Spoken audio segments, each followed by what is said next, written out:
Hello friends, মিঠুর পাকশালে আপনাদের সবাইকে স্বাগত। আজ আমি হাফ কাপ সুজি দিয়ে ভীষণই টেস্টি, ভীষণই হেলদি একটা রেসিপি আপনাদের সাথে শেয়ার করছি। এই জন্য গ্যাসে একটা ফ্রাই প্যান বসিয়ে দিয়েছি, তাতে মেজারিং কাপ মেপে 1 কাপ পরিমাণে জল নিয়েছি, ওই সাথে স্বাদ অনুযায়ী একটু লবণ দিয়েছি এবং ওই সাথে হাফ চা চামচ পরিমাণে গোটা জিরে দিয়েছি। ওই সাথেই 1 চা চামচ পরিমাণে এখানে কসুরি মেথি একটু গুঁড়ো করে এর সাথে দিয়ে দিয়েছি। এরপর এর সাথে দিয়ে দিচ্ছি প্রায় হাফ চা চামচ পরিমাণে একটু তেল। তো এখানে আমি রিফাইন্ড অয়েল দিয়েছি। তো এরপরে এই কটা মাত্র উপকরণ দিয়ে এটাকে একটু খুব ভালো করে মিশিয়ে নেব জলের সাথে। তো জলটা এরপর যখন খুব ভালো মতো ফুটে আসবে তখন এখানে সুজি দিয়ে দেবো হাফ কাপ পরিমাণে। এখানে হাফ কাপ সুজির জন্য 1 কাপ জল দিয়েছি। তো এরপর দেখুন সুজিটাকে দেওয়ার পর গ্যাসের ফ্লেমটা এখন মিডিয়ামে করে দিয়েছি। মিডিয়াম ফ্লেমে এরপর এটাকে এভাবে একটু নাড়াচাড়া করে মিশিয়ে নিচ্ছি। তো এই সুজির মিশ্রণটা তৈরি হতে একদমই সময় লাগবে না, মাত্র 2 মিনিটে এটা খুব সুন্দর মতো একটা ডো মতো রেডি হয়ে যাবে। তো বন্ধুরা, আজকে আমি একটা ভীষণই টেস্টি হেলদি রেসিপি আপনাদের সাথে শেয়ার করেছি। রেসিপিটা যদি ভালো লেগে থাকে তাহলে অবশ্যই চ্যানেলটি সাবস্ক্রাইব করে আমার পাশে থাকবেন এবং পাশে থাকা বেল আইকনটি অবশ্যই প্রেস করে রাখবেন, তাহলে আমি যে কোনো নোটিফিকেশানই ছাড়ি না কেন তা সবার আগে আপনার কাছে পৌঁছে যাবে। তো দেখুন এখানে সুজিটা খুবই চটজলদি ডো মতো রেডি হয়ে এসেছে। এইভাবে এটাকে খুব ভালো করে একটু মিক্স করে নিচ্ছি। তো এটাকে এইভাবে মিক্স করা হয়ে গেলে নিচে নামিয়ে একটু ঠান্ডা হওয়ার জন্য রেখে দেব। তো দেখুন এখনও পর্যন্ত এটা প্রায় 2 মিনিট পর্যন্ত আমি মিডিয়াম ফ্লেমে একটু নাড়াচাড়া করে নিয়েছি। এখন এটা একদমই রেডি। এরপর এটাকে গ্যাস থেকে নামিয়ে ঠান্ডা হওয়ার জন্য সাইডে রেখে দিচ্ছি। এদিকে আমি গ্যাসে আবারও একটা ফ্রাই প্যান বসিয়ে দিয়েছি, তাতে এখানে সরষের তেল নিয়ে নিচ্ছি 2 চা চামচ পরিমাণে। তো সরষের তেলটা নেওয়ার পরে যখন তেলটা খুব ভালো মতো গরম হয়ে আসবে তখন এখানে দিয়ে দিচ্ছি হাফ চা চামচ পরিমাণে গোটা জিরে। জিরেটা যখন খুব ভালো মতো একটু ভাজা ভাজা হয়ে যাবে তখন এখানে দিয়ে দেবো 1 চা চামচ পরিমাণে গ্রেট করা আদা। 1 চা চামচ গ্রেট করা আদা দিয়েছি। ওই সাথে এখানে 2টো কাঁচা লঙ্কাকে ছোটো টুকরো করে কেটে রেখেছিলাম, সেই কাঁচা লঙ্কার টুকরোটা দিয়ে দিয়েছি। এরপরে আদা ও কাঁচা লঙ্কাটাকে দিয়ে তেলের মধ্যে খুব ভালো করে একটু ভেজে নেব। তো দেখুন এটা নাড়াচাড়া করতে করতে খুব ভালো মতো ভাজা হয়ে এসেছে। এরপর এখানে আমি কিছু সবজি নিয়ে নিয়েছি। তো তার মধ্যে নিয়েছি একটা বড় সাইজের টমেটো ছোটো টুকরো করে কেটে নিয়েছি, একটা ছোটো সাইজের গাজরকে এটা এইভাবে ছোটো ছোটো টুকরো করে কেটে রেখেছি এবং একটা ছোটো সাইজের ক্যাপসিকাম এভাবে টুকরো টুকরো করে কেটে রেখেছি। এরপর এখানে আমি সবজির মধ্যে প্রথমে গাজরটা দিয়ে দেবো। গাজরটা যেহেতু একটু সেদ্ধ হতে সময় লাগবে সেজন্য গাজরের টুকরোটা আগে দিয়ে দিলাম। গাজরের টুকরোটা দেওয়ার পর এটাকে 1 থেকে 1.5 মিনিট মতো এই তেলের মধ্যে একটু ভেজে নেব। তো বন্ধুরা, আজকের এই হেলদি রেসিপিটা যদি ভালো লেগে থাকে তাহলে অবশ্যই বন্ধুদের সাথে একটু শেয়ার করে দেবেন এবং রেসিপি ভালো লাগলে একটা লাইক করতে ভুলবেন না। তো দেখুন এরপর এটাকে দিয়ে খুব ভালো করে একটু 1 থেকে 1.5 মিনিটের জন্য একদম লো ফ্লেমে এটাকে নাড়াচাড়া করে নিয়েছি। তো এরপর আমি ওই টমেটো ও ক্যাপসিকামটাও একই সাথে দিয়ে দেবো। দেখুন এখানে টমেটোটা দিয়ে দিয়েছি এবং ওই সাথে গাজরটাকেও দিয়ে দেবো। এগুলো একটু বড় বড় টুকরো করে আমি কেটেছি, এগুলো খুবই চটজলদি সেদ্ধ হয়ে যায়, ভাজতে ভাজতে খুবই তাড়াতাড়ি সেদ্ধ হয়ে যাবে। তো দেখুন এরপর আমি এখানে ক্যাপসিকাম ও টমেটোটা দেওয়ার পরেও খুব ভালো করে গাজরের সাথে মিশিয়ে নেব এবং এটাকেও 2 মিনিট পর্যন্ত একটু ভাজা ভাজা করে নিচ্ছি। তো দেখুন এটাকে এখন গ্যাসের ফ্লেমটা লোতে রেখেছি। লো ফ্লেমে এভাবে 2 থেকে 2.5 মিনিট পর্যন্ত একটু ভাজা ভাজা করে নিয়েছি। এরপর যখন কিছুটা ভাজা হয়ে আসবে তখন এখানে দিয়ে দিচ্ছি স্বাদ অনুযায়ী একটু লবণ। ওই সাথে দিয়ে দিচ্ছি 1/4 চা চামচ পরিমাণে একটু হলুদের গুঁড়ো। তো এখানে লবণ ও হলুদের গুঁড়ো দেওয়ার পর খুব ভালো করে একটু মিশিয়ে নেব এবং মেশানো হয়ে গেলে এটাকে ঢাকা দিয়ে প্রায় 1 থেকে 1.5 মিনিটের জন্য একটু রেখে দেব। যেহেতু সবজিগুলো খুবই বড় বড় টুকরো করে কেটেছি সেজন্য এটা একটু সেদ্ধ করে নেব ঢাকা দিয়ে। তো দেখুন এটাকে প্রায় 1 থেকে 1.5 মিনিটের জন্য একটু ঢাকা দিয়ে দিয়েছিলাম। তো ঢাকা দেওয়ার পর এটা খুব ভালো মতো এখন সেদ্ধ হয়ে গেছে। এরপর এটাকে আবারও একটু হাতার সাহায্যে খুব ভালো করে মিশিয়ে নিচ্ছি।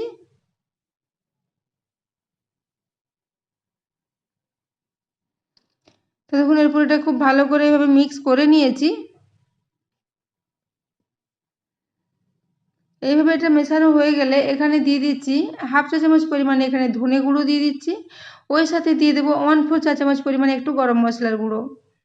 এরপরে ধনে গুঁড়ো ও গরম মশলার গুঁড়োটা দিয়ে খুব ভালো করে একটু মিশিয়ে নেব। তো এখানে যেহেতু টমেটোটা একটা বড় দিয়েছি এটা এমনিতেই একটু চটপটা স্বাদ আসবে, একটু টক টক লাগবে, কিন্তু এই জন্য এখানে আর চাট মশলা বা অন্য কোনো মশলার ব্যবহার করছি না। এই টমেটো দেওয়ার জন্য এর টেস্টটা ভীষণই ভালো হবে। তো তো দেখুন এরপর খুবই কম মশলা দিয়ে এটাকে রেডি করে নিলাম। এরপর এখানে দুটো কারি পাতার ডাল নিয়ে নিয়েছি, সেই কারি পাতাগুলো এখানে গোটা গোটাই দিয়ে দেবো। এখানে আপনারা কারি পাতার পরিবর্তে ধনে পাতা কুচনো ব্যবহার করতে পারেন। তো দেখুন কারি পাতাগুলো এভাবে গোটা গোটা এর সাথে দিয়ে দিলাম, তারপর একটু খুব ভালো করে মিশিয়ে নেব। আবারও 1 থেকে 1.5 মিনিট পর্যন্ত একদম লো ফ্লেমে এই কারি পাতাগুলো দিয়ে এর সাথে খুব ভালো করে মিক্স করে নেব। তো দেখুন এটা এখন খুব ভালো মতো মিক্স করা হয়ে গেছে। এরপর এটাকেও গ্যাস থেকে নামিয়ে ঠান্ডা করে নেব। এদিকে আমি সুজির যে মিশ্রণটা ঠান্ডা হওয়ার জন্য রেখেছিলাম সেটা এখন খুব ভালো মতো ঠান্ডা হয়ে গেছে। এরপর হাতে করে এটাকে একটু ঠেসে ঠেসে মেখে নিচ্ছি, ডোটাকে একটু মসৃণ মতো করে রেডি করে নিচ্ছি। তো দেখুন ডোটা এখন খুব ভালো মতো মেখে নিয়েছি। এইভাবে এটা মাখতে মাখতে খুব ভালো মতো একটা মসৃণ ডো রেডি হয়ে যাবে। তো দেখুন ডোটা এখন একবারে রেডি করে নিয়েছি। এরপর এই ডোটা থেকে আবারও আমি সমান ভাগে 2 ভাগ করে নিচ্ছি। দুটো বড় বড় আকারের লেচি তৈরি করে নিলাম। তো এইভাবে এখানে একটা লেচি প্রথমে নিয়ে নেব, তারপর এটাকে চাকি বেলুনের সাহায্যে একটু বেলে নেব। তো দেখুন এখানে একটা চাকি বেলুন নিয়ে নিয়েছি, তাতে একটু তেল মাখিয়ে নিয়েছি। এরপর এখান থেকে একটা এই বড় সাইজের লেচি নিয়ে নেব, তারপর একটু বেলুনের সাহায্যে এটাকে একটু বড় করে বেলে নেব। তো বন্ধুরা আজকের এই রেসিপিটা আপনারা বাচ্চাদের স্কুলের টিফিনের জন্য, সকালে ব্রেকফাস্টের জন্য বা বিকেলের দিকে এটা বানিয়ে খেতে পারেন। ভীষণই টেস্টি একটা রেসিপি এবং ভীষণই হেলদি সবজি দিয়ে, খুবই কম মশলা দিয়ে, খুবই কম তেল দিয়ে এটাকে রেডি করেছি। তাই এই রেসিপিটা বন্ধুরা আপনারা একবার বাড়িতে অবশ্যই ট্রাই করবেন, এটা ভীষণই ভালো লাগবে। তো দেখুন এটাকে একটু বড় করে বেলে নিয়েছি। এরপর এখানে একটা ছোট সাইজের বাটি নিয়ে নিয়েছি, বাটি করে এইভাবে একটু গোল গোল করে কেটে নেব, তাহলে প্রত্যেকটা সাইজই একই রকম হবে। তো দেখুন এখানে একটু বাটি করে এভাবে কেটে নিচ্ছি।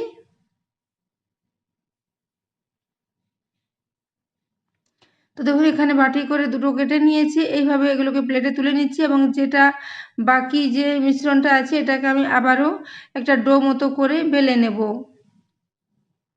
তো দেখুন এভাবে এটাকে একটু গুটিয়ে খুব ভালো করে এটাকে গোল করে তৈরি করে নিচ্ছি।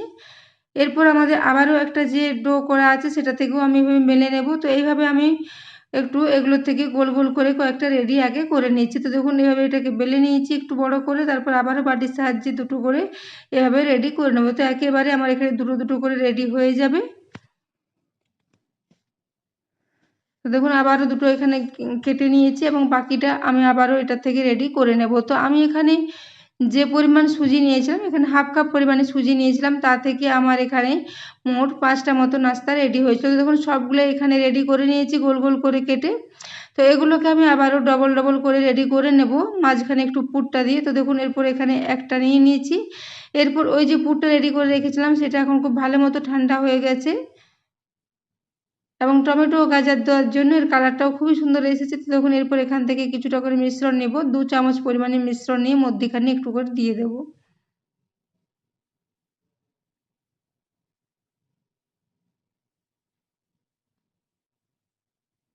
তো দেখুন একটু মিশ্রণটা এখানে 2 চামচ পরিমাণে খুব ভালো করে দিয়ে দিয়েছি। এখানে আবারও একটা নিয়ে নিয়েছি, এরপর এর উপরেও আবারও প্রায় 2 চা চামচ পরিমাণে এই পুরটা দিয়ে দিয়েছি এবং মধ্যেখানে একটু করে দিয়ে সাইডের জায়গাগুলো একটু করে ফাঁকা রাখবো, যেহেতু এখানে আবারও একটা নাস্তা দিয়ে ঢাকা করে দেবো। তো দেখুন এরপর একটা নিয়ে নিয়েছি। এরপর এটাকে একটু সাইডগুলো এভাবে হাতে করে টিপে টিপে একটু পাতলা পাতলা করে নিলাম, তারপর এখানে ঢাকা করে দিলাম, তারপর আবারও একটা নিয়ে একটা ঢাকা করে দিচ্ছি। তো এইভাবে দুটোকে খুব ভালো করে ঢাকা করে দিয়েছি। এরপর একটা কাঁটা চামচ নিয়ে নিয়েছি, এরপর কাঁটা চামচে করে এইভাবে একটু সাইডগুলো টিপে টিপে দিলেই দুটো খুব ভালো মতো একসাথে জয়েন্ট হয়ে যাবে। সুজির মিশ্রণটা যেহেতু খুবই নরম হয়েছে তাই এটা জয়েন্ট হতে কোনো অসুবিধে হবে না। তবে আপনারা চাইলে এটাকে হাতে করেও একটু এইভাবে সাইডগুলো টিপে টিপে বন্ধ করে দিতে পারেন, সেক্ষেত্রে এটা খুব ভালো মতো বন্ধ হয়ে যাবে। আমি এগুলোকে একটু কাঁটা চামচের সাহায্যে করে নিচ্ছি, যে কাঁটা চামচের সাহায্যে করলে এগুলো একটু দেখতে ভালো লাগবে। তো এই জন্য দেখুন এইভাবে কাঁটা চামচে করে একটু টিপে টিপে দিলে খুব সহজে এগুলো বন্ধ হয়ে যাবে। তো এইভাবে আমি এগুলোকে রেডি করে নিচ্ছি। তো বন্ধুরা আজকের এই রেসিপিটা আপনাদের কেমন লেগেছে কমেন্ট করে জানাতে ভুলবেন না। তো দেখুন এখানে একটা রেডি করে নিয়েছি। এইভাবে কাঁটা চামচে করে সাইডগুলো একটু টিপে টিপে দিলে খুব ভালো করে এটা রেডি হয়ে যাবে এবং এগুলো দেখতেও অনেকটাই ভালো লাগবে। তো দেখুন এখানে একটা রেডি করে নিয়েছি, আবারও একটা ওই একইভাবে রেডি করে নিচ্ছি।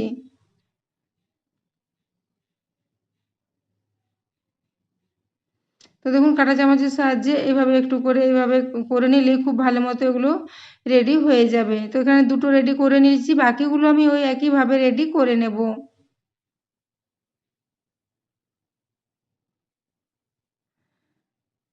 তো দেখুন এখানে দুটো রেডি হয়ে গেছে। এরপর এগুলোকে একটা প্লেটে তুলে নিচ্ছি এবং দেখুন এটা খুব ভালো মতো একটু দেখতেও ভালো লাগছে কাঁটা চামচে করে সাইডগুলো মুড়ে দেওয়ার জন্য। তো দেখুন এখানে দুটো হয়ে গেছে, এগুলোকে একটা প্লেটে তুলে নিচ্ছি। ওই একই পদ্ধতিতে আমি আবারও সবগুলোই রেডি করে নেব।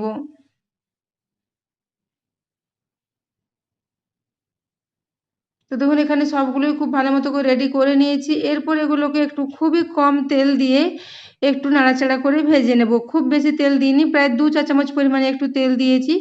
এরপর এখানে একটু সাদা তিল ছড়িয়ে দিচ্ছি, উপর থেকে খুবই অল্প পরিমাণে তিল ছড়িয়ে দিলাম।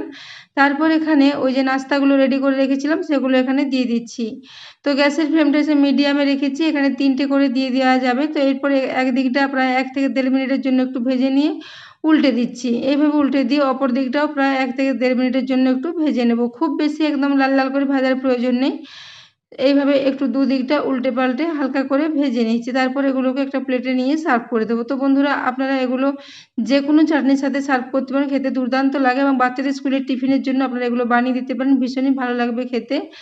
তো দেখুন এগুলো এভাবে রেডি করে নিয়েছি, এরপর একটা প্লেটে তুলে নিচ্ছি এবং এতে আমি আজকে আলুর ব্যবহার একদমই করিনি, এটাকে আলু ছাড়াই তৈরি করেছি, তাই সবাই এটাকে খেতে পারবে। তো দেখুন এরপর আমি এগুলোকে একটা প্লেটের মধ্যে তুলে নিয়েছি। বাকি যে আরও দুটো নাস্তা আমার আছে সেগুলো আমি একইভাবে রেডি করে নেব। তো সবগুলো এখানে রেডি আগে করে নিয়েছি, তারপর এখানে একটা প্লেটের মধ্যে সব কিছু নিয়ে সার্ভ করে দিচ্ছি।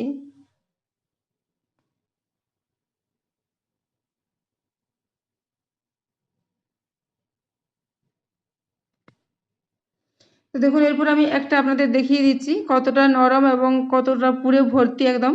তো দেখুন এরপর একটা কাঁটা চামচ একটা ছুরির সাহায্যে এভাবে কেটে নিচ্ছি। তো দেখুন এরপর মধ্যেখানটি কেটে দিলাম। খুব নরম এগুলো, ঠান্ডা হওয়ার পরেও এগুলো একই রকম নরম থাকবে, একদম শক্ত হয়ে যাবে না। তাই এগুলো বাচ্চাদের স্কুলের টিফিনের জন্য আপনারা অনায়াসে দিতে পারেন।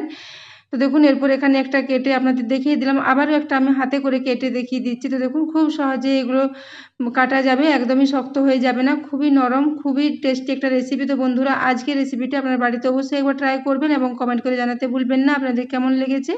তো আজকের এই রেসিপিটি এতক্ষণ পর্যন্ত দেখার জন্য আপনাদের অশেষ ধন্যবাদ। আবারও চলে আসবো নিত্য নতুন কোনো ভিডিও নিয়ে।